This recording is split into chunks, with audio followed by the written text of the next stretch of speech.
Hey everyone, this is Simran and welcome to IGNOU e Pathshala. कैसे हैं आप सब? उम्मीद करती हूँ बहुत अच्छे होंगे और अपने घर में सेफ होंगे और अपनी प्रिपरेशन भी आप रेगुलर बेसिस पे कर रहे होंगे। तो जैसा कि आप लोग जानते हैं कि हम IBO-02 और MCO-06 डिस्कस कर रहे हैं साइमल्टेनियसली, क्योंकि दोनों का ही जो सब्जेक्ट है वो लगभग सेम है, दैट इज मार्केटिंग।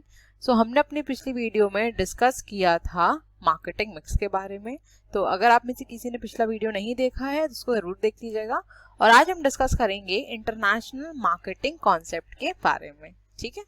तो अगर आप मेरे चैनल पे न्यू हैं तो मेरे चैनल को लाइक, शेयर और सब्सक्राइब करना मत भूलिएगा और बेल आइकन को भी जरूर प्रेस कर दिएगा ताकि मैं जब भी वीडियोस को अपलोड करूं उसका नोटिफिकेशन आपके पास जरूर जाए।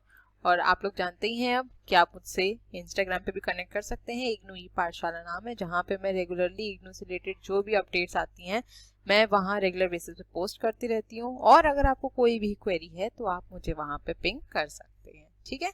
और जहाँ तक रही बात आपकी पीडीएफ्स की, तो आपको पता है कि अब टेलीग्राम पे पीडीएफ प्रोवाइड कर देती हूँ मैं, तो इग्नू स्क्वाड को जरूर से सब्सक्राइब कर लीजिएगा। और मैं आपसे ये चीज़ पूछना चाहती हूँ कि अब जो मैं सेशंस दे रही हूँ वो प्योरली इंग्लिश में दे रही हूँ, राइट? तो आप में से किसी को उसके रिगार्डिंग कोई प्रॉब्लम तो नहीं हो रही? क्योंकि देखिए मेरे लिए थोड़ा डिफिकल्ट हो जाएगा कि मैं हिंदी और इंग्लिश दोनों में ही सेशन प्रोवाइड करूं, क्योंकि मेरे जो वीडियोस रहते हैं अब वो 30 to 45 मिनट्स के रहते हैं। और अगर मैं हिंदी और इंग्लिश दोनों में ही समझाऊंगी तो वो वीडियो की लेंथ बहुत बड़ी हो जाएगी, जो कि आपके पढ़ने के लिए भी बहुत प्रॉब्लम हो जाएगी, क्योंकि आपको पहले एक बार हिंदी में सुनना पड़ेगा, फिर एक बार उसको इंग्लिश में भी सुनना पड़ेगा, राइट? तो अगर आप में से किसी को कोई भी दिक्कत नहीं है तो मैं इंग्लिश में ही कंटिन्यू करूंगी, मुझे कोई प्रॉब्लम नहीं है। आप जैसे पढ़ना चाहे वैसे पढ़ सकते हैं। अगर आपको लगता है कि आपको हिंदी में ज़्यादा अच्छे समझ में आता है तो आप मुझे बिल्कुल बताइए, और अगर आपको लगता है कि नहीं इंग्लिश के साथ आप ईजी हैं, कंफर्टेबल हैं, कोई प्रॉब्लम नहीं है, तो मैं इंग्लिश में कंटिन्यू करूँगी। क्योंकि मैं अगर इंग्लिश में समझाती भी हूँ तो मेरे हिसाब से मैं ऐसे कोई डिफ़िकल्ट वर्ड्स नहीं यूज़ करती हूँ जो आपको समझना है। अगर ऐसे कोई वर्ड्स रहते हैं तो मैं बीच बीच में उनकी मीनिंग आपसे डिस्कस कर लेती हूँ, ठीक है? तो इस चीज़ के रिगार्डिंग आप अपना फीडबैक ज़रूर दीजिएगा कि आपको वीडियोस हिंदी में चाहिए या इंग्लिश में, ओके? तो चलिए बिना किसी देर के अब हम अपने सेशन को स्टार्ट कर लेते हैं। So today we will be discussing about the international marketing concepts, okay? See, the business firm which is operating in domestic market goes through different stages to become international, okay? So we will be discussing about the stages through which business firm goes and reach the global market, okay? So first is our domestic market. So we all are familiar with this word domestic market, right? So domestic market is a market where products or services are exchanged in national boundaries only, okay? So the products or services which are manufactured are exclusively for the home country, okay? And if the business firms want to expand, they expand only in their domestic premises. They don't explore foreign countries, right? The marketing that is targeted exclusively at the home country market is called domestic marketing. A purely domestic company operates only domestically. When it reaches growth limits, it diversifies into new markets, products and technologies within the country instead of entering in the foreign markets. Okay, so I hope this is clear. Let's move to the next slide. Now, next is exporting market. So exporting market is basically the first step where business firms start exploring foreign markets. Okay, here what business firms do, they start exporting their products to the foreign market without making any changes in their product. Remember this point, that they don't make any changes, any modifications in their product. They sell the product as it is, the same way they sell in their home country or in their domestic market, right? Let's take an example of Patanjali, right? Patanjali is an Indian company, okay? And one of the product is, suppose, aloe vera gel. They produce, manufacture and deliver in the domestic market, okay? Now suppose that USA wants aloe vera gel of Patanjali, and what Patanjali do, the surplus which they have, they start exporting to USA. Okay, here Patanjali don't make any changes in their product, they don't modify their product, they sell the product or export the product as it is in USA. Okay, so here the business firms do not give their much effort in manufacturing the product, or I can say they are not going to change any policies, right? For example, the 4 P's, that is price, place, promotion and the product, they don't make any modification in their 4 P's of marketing mix. Instead, they sell the product as it is to the foreign markets. Okay, so I hope this is clear. Now, this exporting can be classified in 2 types. It is direct exporting and indirect exporting. Okay, so in direct exporting, the producer exports the product directly to the importer, whereas in indirect exporting, the producer hires the middleman. The middleman can be the export agent or the broker or any third party who helps to reach the product to the importing country. Okay, so this is the first stage when the firm steps out of domestic market and explore market opportunities outside the country. In export marketing, the main aim of the firm is to expand the market size. Firm produces all its goods in the home country and exports the surplus production to the other countries. It makes full marketing efforts in domestic country but do not undertake any marketing activity in the foreign countries. It makes no effort to plan and execute marketing mix to needs and requirements of the foreign markets. Thus, in exporting market, the emphasis is on expanding the market size by exporting to other countries but not making full-fledged marketing efforts in foreign countries. So I hope you can easily relate it what I have discussed and what is written here. In many instances, companies typically start with indirect exporting through international agents. Indirect exporting involves least investment because the firm does not require an overseas sales force. However, when the firm exports directly, it has to appoint international sales personnel stationed either in the foreign country or in the domestic country, but visit foreign markets regularly. See, why business firms enter into international market through exporting? The reason is that exporting is cheapest and economical way to enter into any international market, because here you don't have to establish any subsidiaries or don't have to invest much amount in foreign countries to enter into international market. So it is very economical for any business unit to enter in international market. Okay, so I hope this is clear now. Let's move to the next slide. Now, next is international marketing. Now here, business firms realize that they are not able to fulfill the needs and demands of the foreign market. Why? Because they have not modified their product according to the foreign market. Okay. So now what business firms do? They start establishing their subsidiaries in foreign market, but the operating of the subsidiaries will be done through in domestic market. The headquarter will be set up in domestic market only, right? So this point is very, very important, that the subsidiaries will be established in foreign markets, but its controlling will be done in domestic country only. Okay. Second point is, we have already discussed in our previous slide that in exporting market, the business firm's emphasis is on domestic market. They are not fully involved in foreign markets, right? But in international marketing, the marketing strategies of the business organization changes. They start exploring and make modifications in their product, and due to this, they start modifying their 4 P's of marketing mix also, right? To fulfill the demand of the foreign markets, they have to strategize differently and have to plan according to their needs and desire. Okay, so I hope this is clear. In international marketing, focus changes from just exporting to marketing in foreign countries. company establishes subsidiary in the foreign countries to undertake marketing operations. These subsidiaries may be working either through direction from the headquarters in domestic country or independently, but the key position in such concerns are manned by the nationals of the domestic country. Okay. When the firm decides to pursue market opportunities outside the home country, it extends marketing, manufacturing and other activities outside the home country. The marketing strategy of the firm is an extension, that is the product promotion, pricing and business practices developed for the home country markets are extended into markets around the world. Okay, so I hope this is clear. Let's move to the next slide. Now, next is multinational marketing. So we have discussed in international marketing that business units start establishing subsidiaries in the foreign markets, right?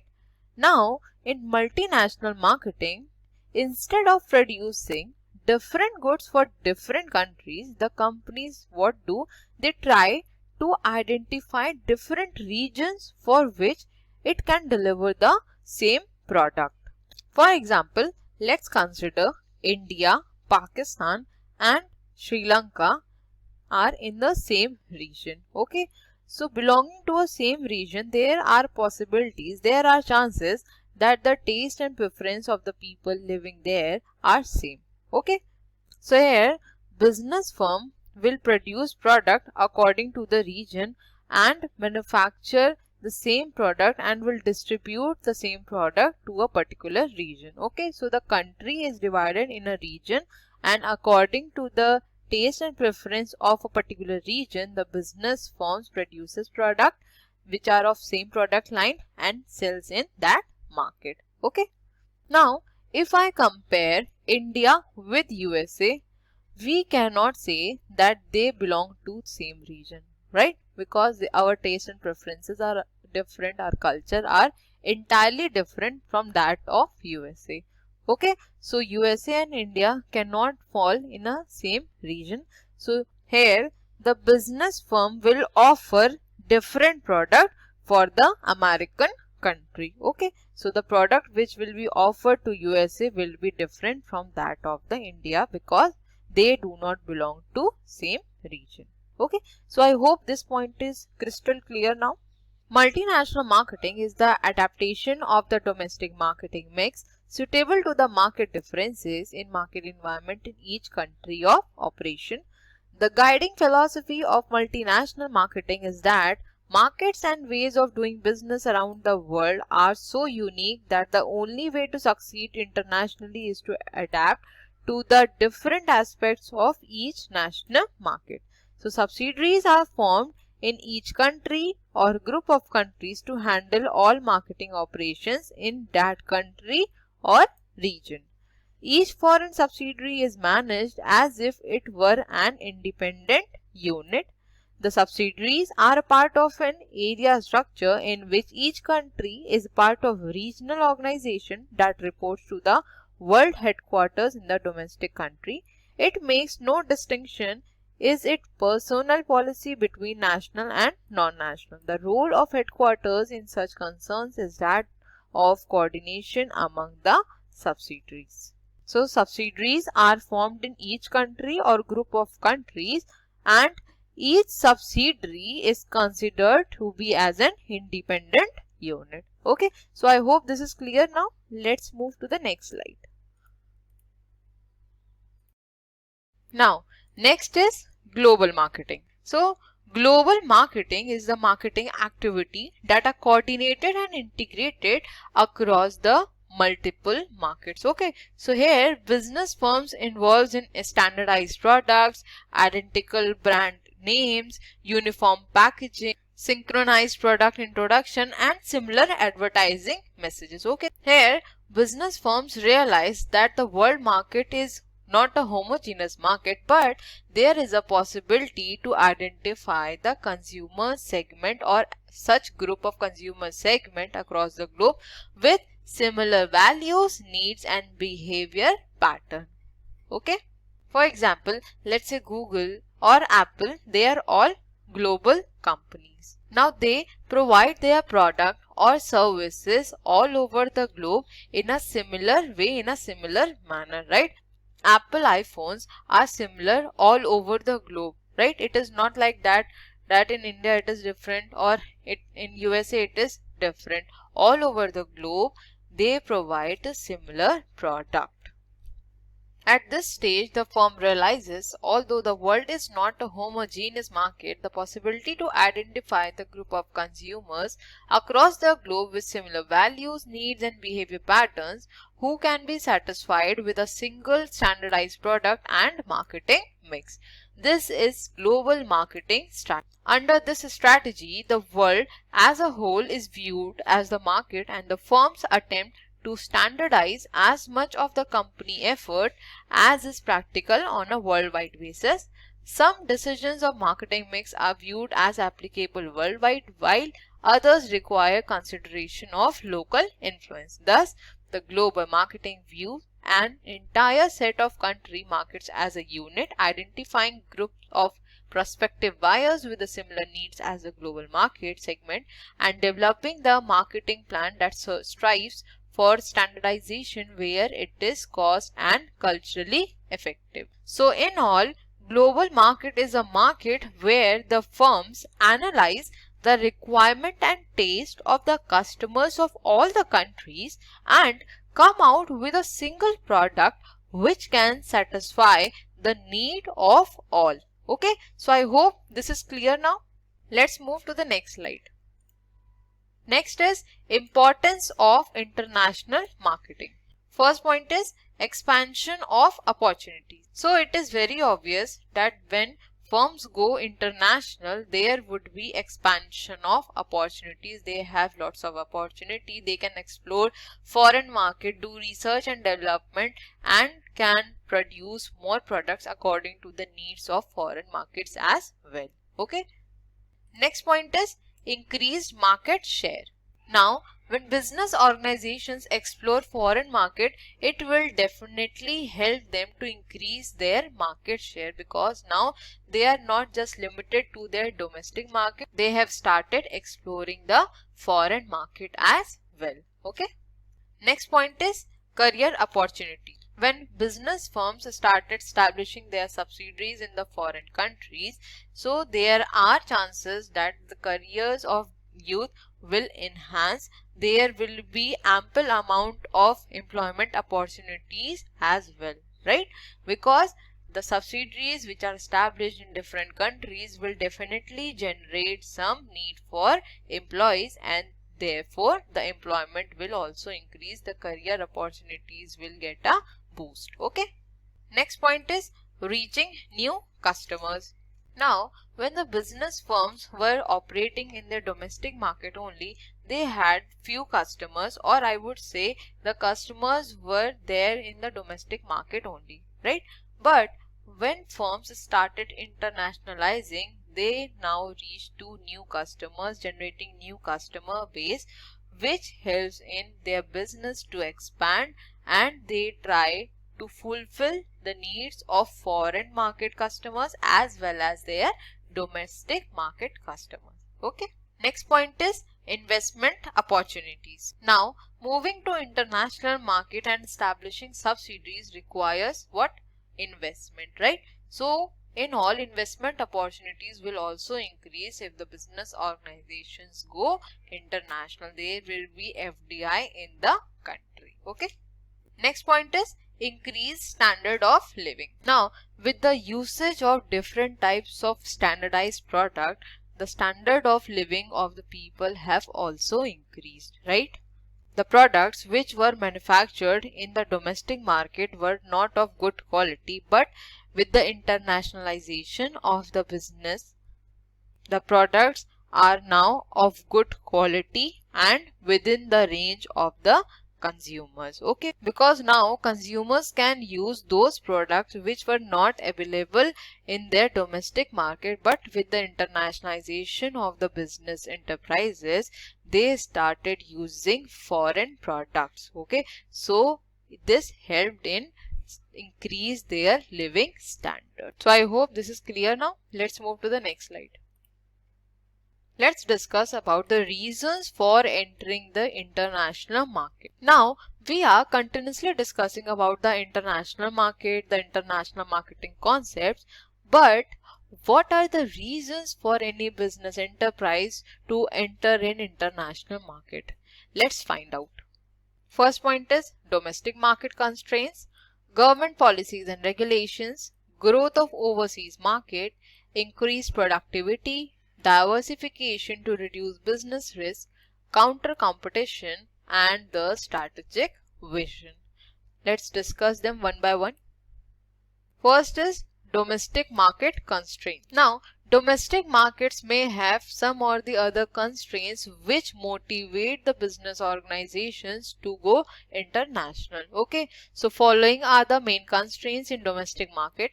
First is a small size of domestic market. So this might be possible that the domestic market is very small and business organizations are not able to expand their business so well. So what they do, they start exploring market in the foreign countries. Okay. Next point is recession in the domestic market. Now, if the domestic economy is not working properly or it is not in a good condition, that is, it is having recession, so in that condition business firms will not be able to generate any profit, any revenue for them, so they will switch to foreign markets. Okay. Next is technology. Now, outdated technology or obsolete technology will never help business organization to expand or generate income. Okay, so to overcome this type of situation, business organizations switch to foreign markets where they use new technologies, new innovations through which they generate quality products. Okay, next point is growth in international markets. Now we have been seeing this nowadays that there is a growth in international market and every business unit now wants to become international because they are seeing the potential in international market. That's why all business firms now want to expand their business to international markets as well. Okay. Last point is competition. Now it might be possible that business firms have tough competition with their competitors. Okay, so to reduce this competition, what they do, they try to expand their market in the global world because they do not have any competitor present there. Okay, let's take an example of Coca-Cola and Pepsi. Coca-Cola has become international way before than Pepsi, right? Due to this tough competition, Coca-Cola switched to global market and expanded worldwide.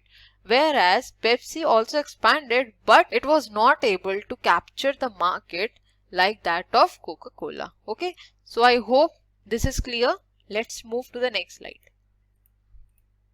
Now, next is government policies and regulations. Now, the government also helps business firms to expand their market in the global world. Okay, government provides some concessions to those enterprises who try to export or who try to enter to international market, right? Second point is that government gives lots of incentives to their domestic companies to export and to invest in the foreign countries, right? Now, to support their domestic companies, what government do? If I talk about India, they have established different types of zones like that of special economic zones, export processing zones, or 100% export oriented units, which provides different incentives and a barrier-free environment to promote economic growth.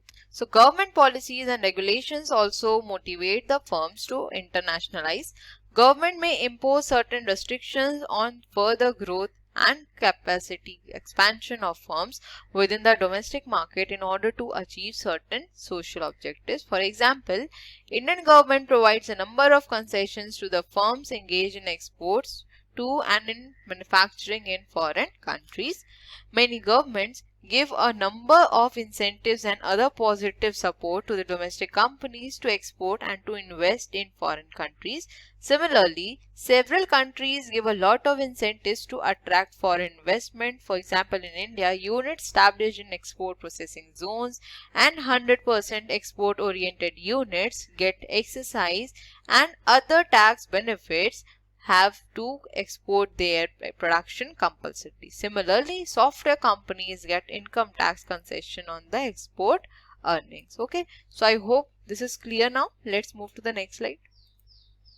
Next point is growth of overseas market. So this we have already discussed that there are now ample amount of opportunities in the overseas market and every business units want to expand in international market, right?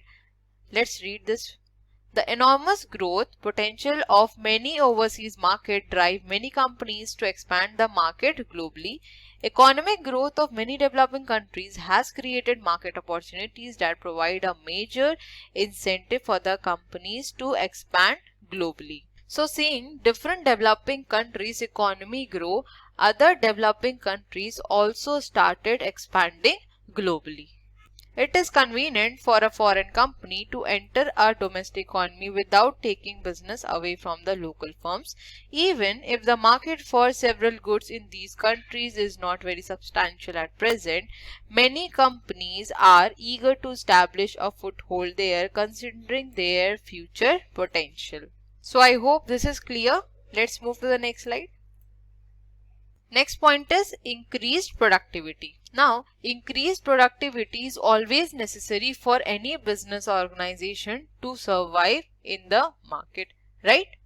They have to do lots of research and development to know what the consumer want and accordingly they produce a particular product. Okay. Now, when the consumer gets satisfied with the particular product, they start increasing their productivity so that they can capture a large area of market. Okay. So increased productivity is necessary for the ultimate survival of any firm.